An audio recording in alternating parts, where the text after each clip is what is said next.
Go ahead, punk. Make me play.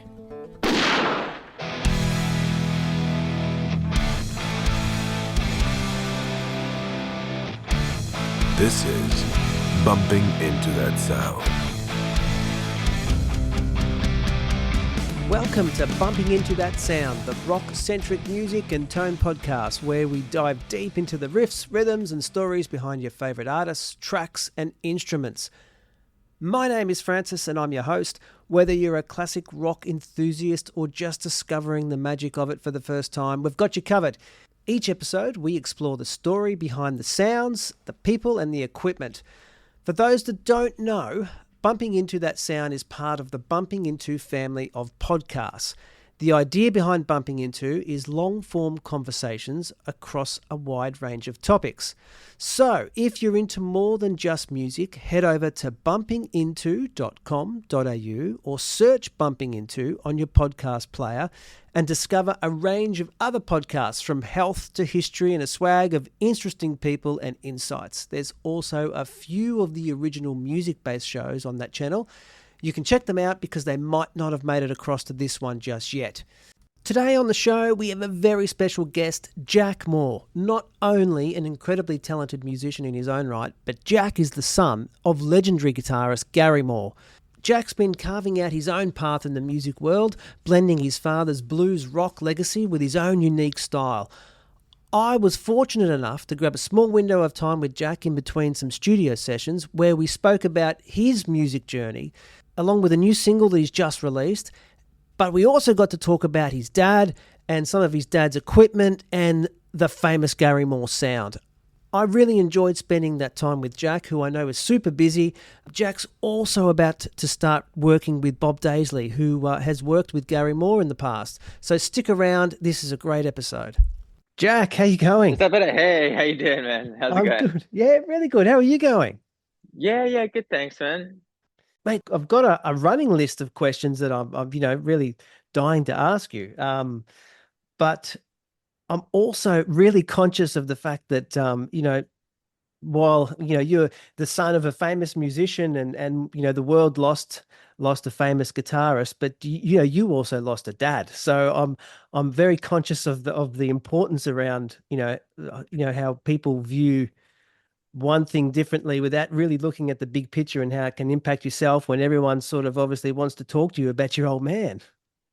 Yeah, I mean, it's obviously something that's just will keep coming up, like Yeah. because that's just part of who I am and stuff. But yeah, like he was like a really great father to us, and yeah, like obviously like the music was definitely like a big part of our childhood, and that was always around from when we were kids. Where did you grow And up? Like when you were, well, as a teenager as such? yeah, like we were a bit all over the place, to be honest. I grew up in Henley, which is like just a little like little small little town outside of London, about like half an hour west.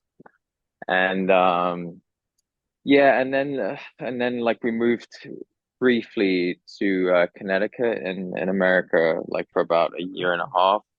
And then we moved back, like spent some time in London, like a few years in London. And then like my formative years were mostly in Brighton, actually, just down the south. And I spent about like 12 years there. Yeah, so like I really I grew up there essentially. Um and yeah, those were like my kind of like teenage years and everything, like right the way up until about 24 or so. Right. Yeah. Okay. Right. So that's predominantly home base is Brighton. Well, I mean, I never really like felt like it was like really home. Like I guess like in England of all the places, I suppose like Henley would be more home, like in that Oh, kind of okay. out of London area. But yeah, Brighton was like a big part of my life for sure. And when you were young, was was was your dad always on the road? Was it a case of I mean, I suppose his job was to perform and to be out rather than going to the office and back, or doing doing a normal job. Was it a case of that he was always traveling?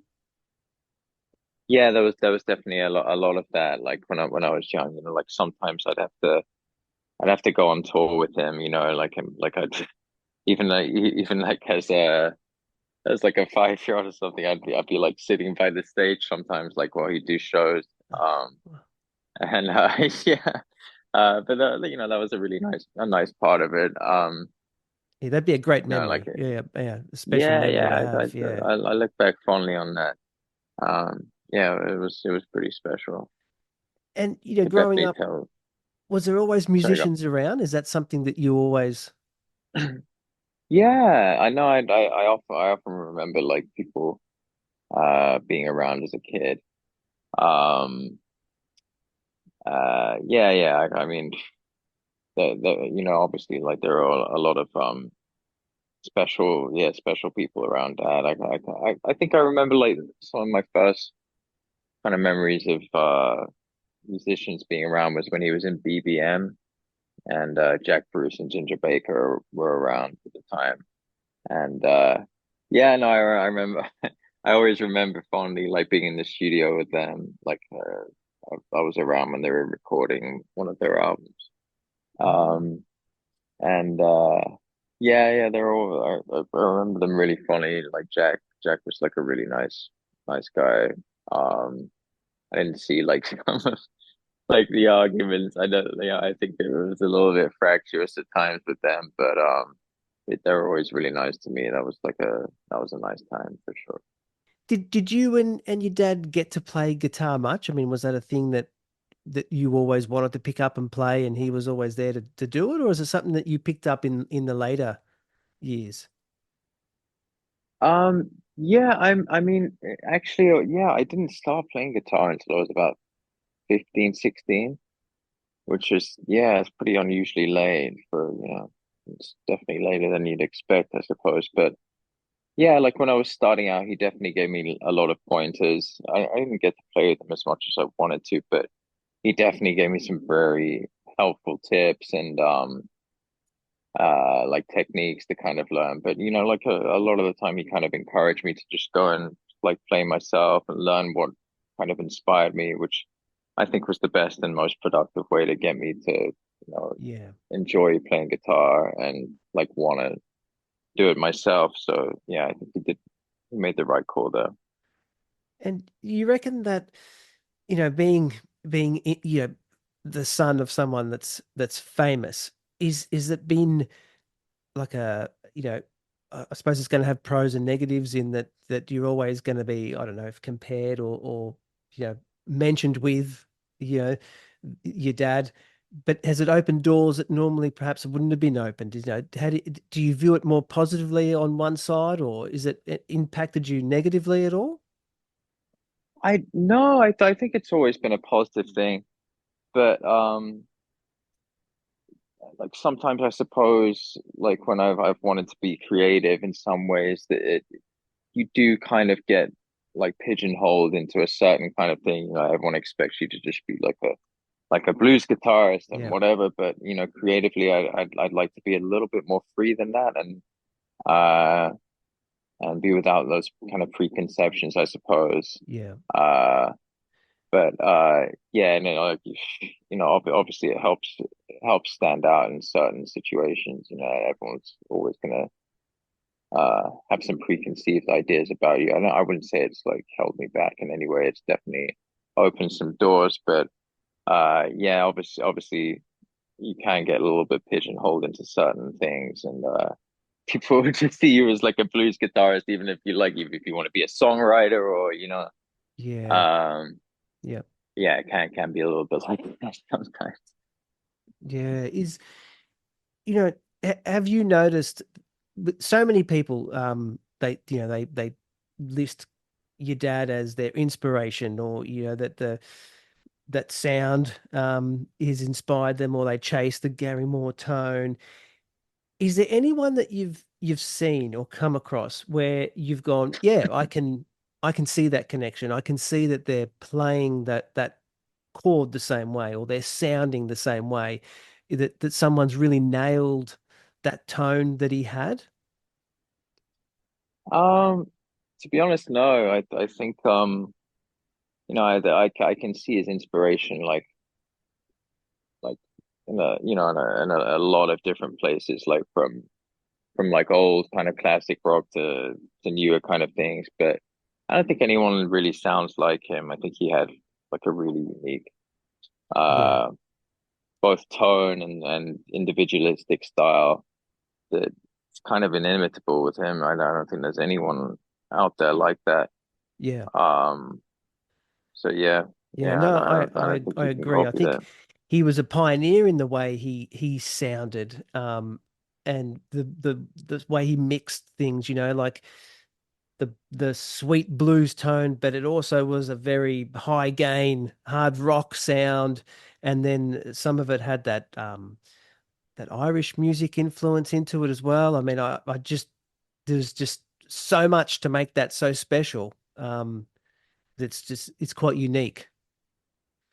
Yeah, completely, man. He was really diverse in his ability on the guitar. I think he could kind of pull out any kind of style. Is if we talk about your dad's sound, because I've read a few people talk about, oh, that's the Gary Moore sound, or he liked this amp better, or he liked that pedal better.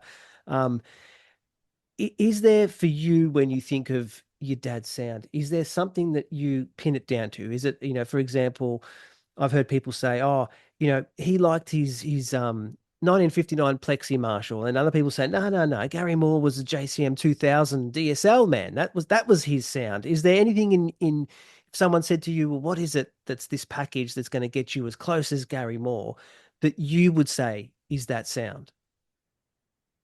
I think like the lion's share of it actually just came from his fingers. I think Yeah, he would have agreed. Um, it was yeah, a lot of it was just him really. But I think if you want to get close, like in terms of tonality, um, within the gear side of it, I suppose I think like a Marshall and a Tube Screamer would get you you know as close as you can be without actually being him. yeah, yeah, yeah. It's funny.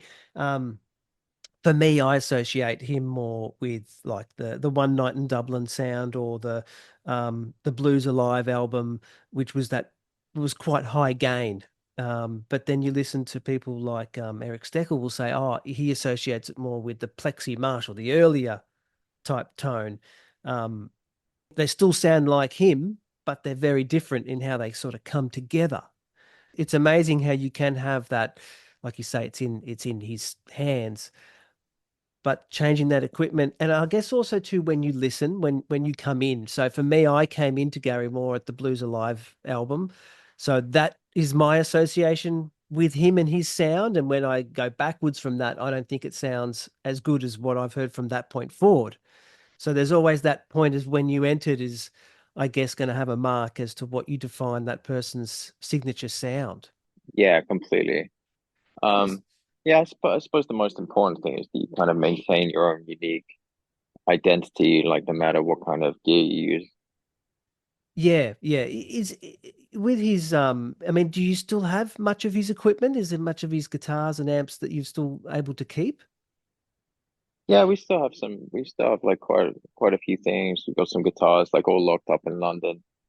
Um, especially like some of the bigger ones, like they still got the blues guitar stripe and the Strat. We still have like some of the really special ones. So nice to be able to call on those.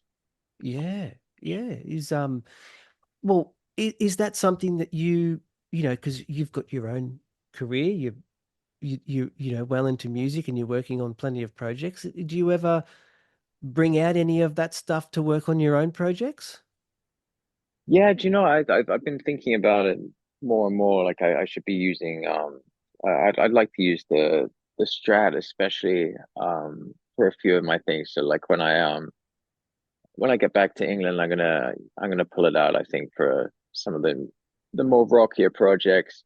I'm working with Shimon Paisky on a project at the moment. Like we're releasing a song in about 2 weeks called In My Shoes.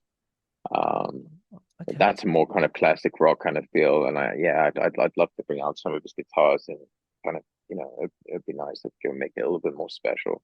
Yeah, I was about to say that that sounds like it would be really special to have that connection for that style of music and you using his equipment. That's definitely something very special because Absolutely. I listened to a the Tone Talk podcast, and Bob Daisley was on there, and he mentioned your name. He said that you were going to be working on a project with him, and obviously Yeah, that's he right. worked Yeah. with your dad as well. So even bringing out some of those guitars for that project would be quite a unique, you know, bringing aligning all the stars back together. But what is it that you're going to be doing with him? Yeah, absolutely. Yeah, I got in touch with Bob a while back, and through a friend of mine, Amanda Peters. Yeah, she said she'd been talking to him and discussing a project, and yeah, we're gonna do our own thing starting. Well, we're actually like we're making the moves now, really, in the studio to collaborate. We've got a few other collaborators in mind as well. So like, I'm gonna go into the studio again on Monday. And yeah, I'm sending over some guitar tracks for them to work with. So yeah, I think we'll have something like pretty soon. Yeah. So Wow. Because he yeah. he made the comment, and I didn't even realize that he actually lives in Australia. Um, and he Yeah, he's out in suggested, Melbourne. right, right. Well, he suggested whether or not you're aware, he suggested that you might be coming out here to work on that with him. Yeah, it's definitely in the pipeline. I think we're looking to do that like next year at some point. I've never been to Oz, so that'll be really cool. Oh, wow. Um, Yeah, okay. yeah, it'd be That'd be good, really great good. to get in a room with Bob and yeah, in a live situation and hash out some things. But yeah, yeah, it's definitely in the pipeline. So, with yourself, what do you pick up if someone says to you, "Oh, Jack, I want you to come and play a gig or play a show," is it by default like, for your dad, you just picture a Les Paul and a Marshall, but what is it that you would bring to that situation by default? In terms of gear, I'd be pretty close actually. I'd go Les Paul and Marshall too, to be honest. Right. Okay. Um, yeah, yeah, that's always been my setup. I prefer to keep it simple, I don't really use that many pedals. Like I quite like a crybaby in a lot of situations, but yeah, in terms of bare bones, I just go Les Paul straight into the Marshall. Because tell me if I'm wrong, some of the work that you've worked on, it's got more of like an indie rock feel. That would that be a fair, I Yeah, suppose? absolutely. Yeah. So is it, are you finding that you're gravitating more into the classic rock or the hard rock, the blues rock, or is it still like what you're going to be doing with Bob and what you're working on at the moment? Do you still keep that indie feel to it? I think with Bob it'll be more rocky, but the Smith Lyle and Moore stuff I think you're referring to is like yeah, that's more of like an indie kind of it's a little bit more diverse, like poppier, like folky at times. Um, but yeah, I think with Bob, I think we'll go a little bit more on the rocky side. Yeah, well, that's really cool. That's something to definitely look forward to hearing, and especially Absolutely. if you can bring out a couple of the old man's guitars on there as well. I mean, I think so many Yeah, that'll people be would be something to lining look up forward to hear that. Yeah, and would even a couple of live shows be on the card? Some sort of a few select shows, or is it just going to be an album at this point? Yeah, I'm hoping we can yeah like formulate something to get it done live. Obviously, we're a little bit kind of uh like geographically, it's not that simple at the Yeah. moment, but I'm hoping we can plan something where we're all in the same place at the same time. But yeah, at the moment, the album's the priority.